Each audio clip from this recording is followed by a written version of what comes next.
سلام، من محمد و خوش اومدید به یه ویدیوی دیگه. توی این ویدیو میخوایم پوکو F3 رو براتون آنباکس کنیم و یه نگاهی هم به مشخصاتش و ظاهرش و اینا بندازیم ببینیم که چه جور گوشی هستش. پس تا آخر این ویدیو با من همراه باشید.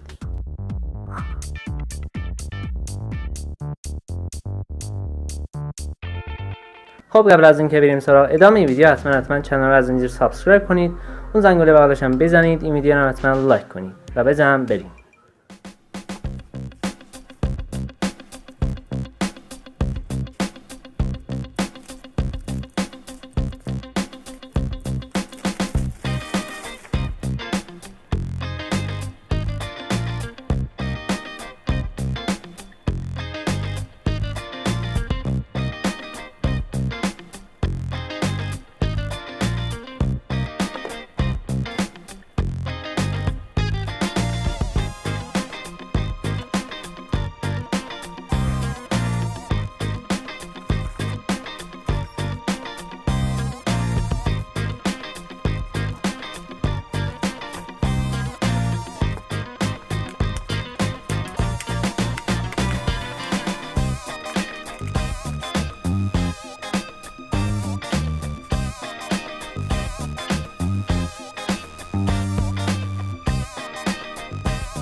خب همین اول که گوشی رو تو دستتون میگیرید حس خیلی باحالی داره و کاملا گوشی لوکسی به نظر میاد، به خاطر اینکه ضخامت کمی داره و ظاهرش هم خیلی زیبا هستش، به خصوص توی این رنگ آبیش.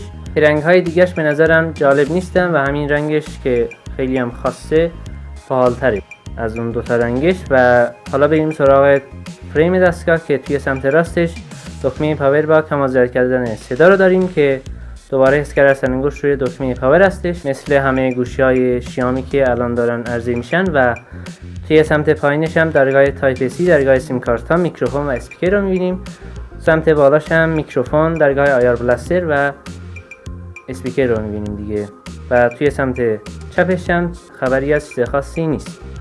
خب همونطور که از مشخصاتش پیدا هستش، این گوشی یه گوشی قاتل پرچمدار واقعی هستش به خاطر پردازنده اسنپدراگون 870 که داره و با این پردازنده میتونه با همه پرچمدارا به نظرم رقابت کنه و حتی بعضیش رو هم بزنه کنار.